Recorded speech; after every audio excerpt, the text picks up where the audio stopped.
Exit poll आने के बाद सबसे बड़ा अब सवाल हो गया है कि क्या तेजस्वी यादव बिहार के मुख्यमंत्री बनेंगे या फिर 25 से 30 फिर से नीतीश। ये नारा सच साबित होने वाला है। तो सबसे पहले तो आप लोग कमेंट बॉक्स में लिखिए कि क्या बिहार का एग्जिट पोल सही होगा या फिर 2024 के लोकसभा चुनाव की तरह एग्जिट पोल बुरी तरह से गलत साबित होने वाला है। अभी तक आप लोग देख लिए होंगे कि 50 न्यूज़ चैनल है, 50 एग्जिट पोल सामने आ गया। सब लोग बोल रहे हैं एक तरफा कि एनडीए की सरकार फिर से बिहार में आ रही है। 135 से लेके 200 तक अलग अलग एग्जिट पोल में एनडीए को सीट दिया गया है। एकमात्र हमको एग्जिट पोल देखने को मिला जो बता रहा है कि बिहार में महागठबंधन की सरकार आ सकती है। तो आपको मैं एग्जिट पोल, सारा एग्जिट पोल यहाँ पर रखने वाला हूँ आपके साथ एक साथ। उसके बाद आप लोग कमेंट बॉक्स में लिखिए कि आप लोगों को क्या लगता है। साथ ही मैं भी बिहार में लगभग 3500 किलोमीटर घुमा हूँ, लगभग 32 से 33 जिलों में घुमा हूँ एक महीने में। कई वीडियो बनाए हैं, सैकड़ों वीडियो बनाए हैं, आप लोग चैनल पर जाकर देख भी सकते हैं। तो मैं भी आपको अपना अनुमान बताऊंगा कि मुझे ग्राउंड पर क्या दिखा, कौन सा फैक्टर, कौन सा मुद्दा प्रमुखता से बिहार चुनाव में देखने को मिला जिस पर महिलाओं ने, युवाओं ने, बुजुर्गों ने वोट किया। तो सबसे पहले बात कर लेते हैं एग्जिट पोल का। आप लोग एग्जिट पोल देख लीजिए। एग्जिट पोल आप लोगों के सामने है। सबसे पहला एग्जिट पोल है दैनिक भास्कर का। दैनिक भास्कर के अलग अलग रिपोर्टर पूरे बिहार विधानसभा चुनाव के दौरान रिपोर्टिंग के लिए जो ग्राउंड में गए, उन लोगों के आकलन के आधार पर दैनिक भास्कर ने अपना एग्जिट पोल किया है। दैनिक भास्कर के अनुसार एनडीए को 145 से 160 सीट मिल सकता है, वहीं महागठबंधन को 73 से 91, और मैट्रिज IANS एजेंसी है, न्यूज एजेंसी है, उनका कहना है 147 से 167 और महागठबंधन को 70 से 90। इसके अलावा पीपल पल्स 133 से 159 और महागठबंधन को 75 से 101। कुछ और बात करते हैं पोल डायरी का। आप देखिए 8वां नंबर पे देखिए पोल डायरी 184 से 209, एनडीए को 200 पार करा दिए और महागठबंधन को सिर्फ मिल रहा है 32 से 49। ये तो बहुत बड़ा हो जाएगा नंबर, मतलब ऐसा तो कोई कल्पना भी नहीं किया है। अगर ये नंबर सही साबित होता है जो पोल डायरी के एग्जिट पोल में है, तो इसकी कल्पना किसी ने नहीं की है। एक और है प्रज्ञा पोल एनालिटिक्स, 186 और 50 सीधा एग्जैक्ट नंबर दे दिए हैं। इसके अलावा चाणक्य जो काफ़ी पॉपुलर है, इनका देखिएगा तो बोल रहे हैं 130 से 138 और महागठबंधन को 100 से 108। इसके अलावा कोई और वैसा दिख नहीं रहा है। एक JVC भी है, काफ़ी पॉपुलर हुए थे महाराष्ट्र के समय, इनका है 135 से 150 और महागठबंधन 88 से 103। एक एग्जिट पोल मिला मुझे DB लाइव का, उन्होंने दिया है एनडीए को 95 से 109 और महागठबंधन को उन्होंने बहुमत दिया है 130 से 144। तो आप लोग सारा एग्जिट पोल वीडियो को रोककर आराम से देख लीजिए और साथ ही आप लोग कमेंट बॉक्स में अपनी राय दीजिए। आपको ध्यान होगा 2024 का लोकसभा चुनाव अब की बार 400 पार, और एग्जिट पोल में भी लगभग वैसा ही नंबर आया था, 350, पौने 400, और सीट कितना मिला बीजेपी को? 240। साथ में पूरा एनडीए मिलकर सरकार बना पाया केंद्र में। और अगर वैसा ही होता है, जिसकी संभावना है, क्योंकि एग्जिट पोल आजकल लगातार गलत साबित हुए हैं, तो अगर वैसा ही होता है तो ये नंबर पूरा आपको उल्टा हुआ दिखेगा। ये सब तो एग्जिट पोल हो गया। एक और एग्जिट पोल आया है, एक नया एग्जिट पोल आया है, आई पॉलिटिक्स करके है। उन्होंने दिया है बीजेपी को 93 सीट और जेडीयू को 25 सीट। बीजेपी और जेडीयू दोनों 100-100 सीट पे चुनाव लड़ रहे हैं, उसके बावजूद बीजेपी को 100 में से 93, मतलब सिर्फ 7 या 8 सीट बीजेपी हारेगी, संभव है। और अगर बीजेपी 93 सीट जीत जाएगी तो सिर्फ जेडीयू को 25 सीट कैसे मिलेगा? फिर जेडीयू को भी 70-80 सीट मिलेगा।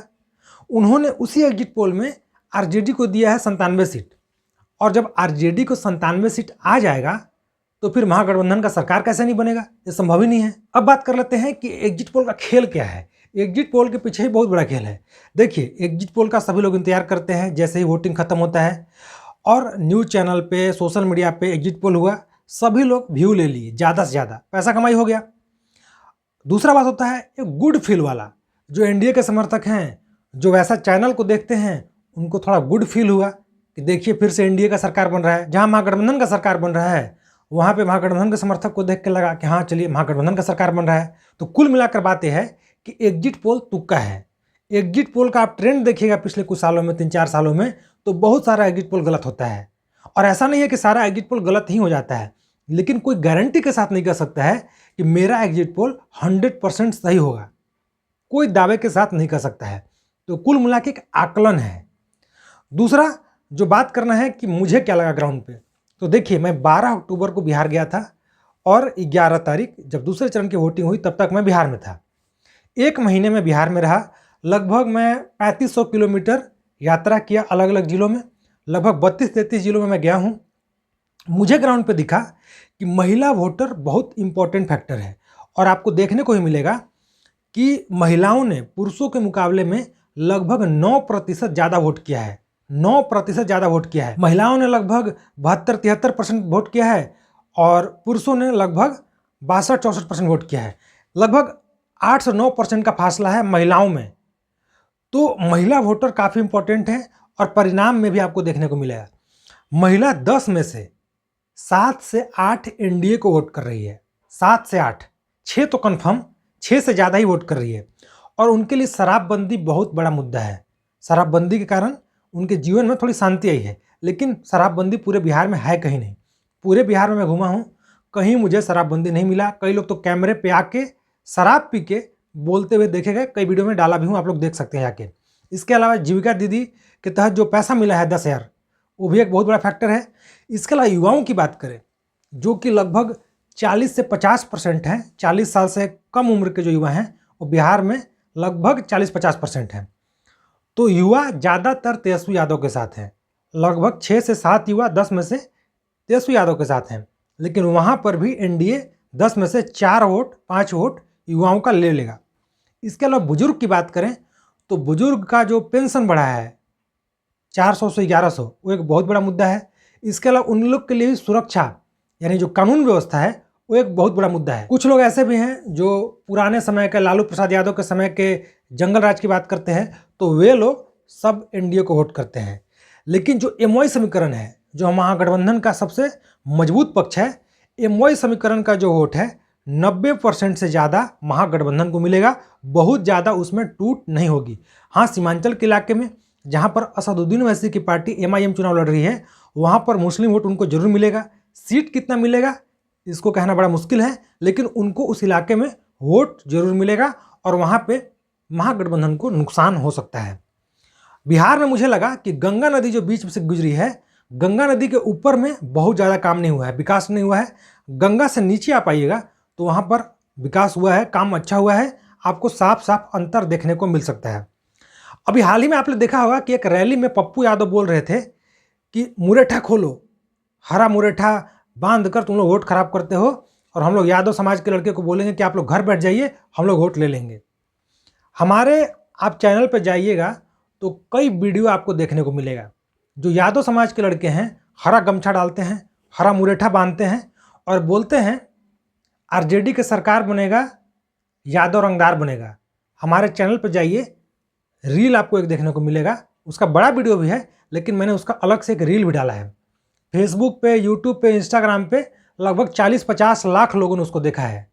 तो उसका भी प्रभाव पड़ता है। एक बुजुर्ग बोल रहे थे सुपौल में कि जब आरजेडी का सरकार आएगा तो यादव लोग परेशान करेंगे। यही बात एक बोल रहे थे यहाँ पर हरनौत विधानसभा में, जहाँ पर नीतीश कुमार का गांव है, वहाँ भी यही बात बोल रहे थे। तो जो यादव समाज के लड़के हैं जो 15 से 18 साल के हैं, जो हरा गमछा और हरा मुरेठा बांधकर रोड पे तेज बाइक चलाते हैं, डांस करते हैं या चौक चौराहा पे थोड़ा उल्टा सीधा बोलते हैं, उससे भी फर्क पड़ता है। और पप्पू यादव ने कार्यक्रम में बात बोली थी अभी 2-4 दिन पहले। तो इन सब चीज़ों का प्रभाव है। मैं कोई सीट नहीं देने वाला हूँ, लेकिन मैं ये बात जरूर बोलूँगा कि एनडीए को एज है, एनडीए थोड़ा आगे है। देखना पड़ेगा कि प्रशांत किशोर कितना वोट काट पाते हैं, असदुद्दीन ओवैसी कितना वोट काट पाते हैं और किसका काटते हैं। असदुद्दीन ओवैसी तो सीधा सीधा महागठबंधन का वोट काटेंगे, लेकिन प्रशांत किशोर को जो भी वोट मिलता है, सीट मिले या ना मिले, वो किसका वोट लेकर आते हैं, महागठबंधन का काटते हैं या फिर एनडीए का काटते हैं। जिसका काटेंगे उसके विपक्ष को फायदा होगा। और बाकी मैं यही कहूँगा कि आप लोग एग्जिट पोल पे जरूर कमेंट कीजिए। और मैं तो कहूँगा कि आप लोग एग्जिट पोल को लेके ज़्यादा लोड मत लीजिए। जब इतना दिन इंतजार कर लिए तो कुछ घंटे की देरी है, बस कुछ घंटे में परिणाम भी सामने आ जाएगा और सब कुछ दूध का दूध पानी का पानी हो जाएगा। तो इतना लोड लेके एग्जिट पोल को नहीं देखना है। ठीक है, एग्जिट पोल आया है, देखिए और डिस्कस कीजिए, बस इतना ही। तो बताइए आप लोगों की क्या राय है। और साथ ही अगर आप लोग भारत जंक्शन चैनल पर नए हैं, सब्सक्राइब नहीं किए हैं तो सब्सक्राइब कीजिए। आप लोगों ने बिहार विधानसभा चुनाव की ग्राउंड रिपोर्टिंग के दौरान इतना सहयोग किया, इतना साथ दिया, इसके लिए आप लोगों का धन्यवाद। साथ ही अगर आप लोग फेसबुक पे वीडियो देख रहे हैं तो भारत जंक्शन फेसबुक पेज को भी जरूर फॉलो कीजिए। धन्यवाद।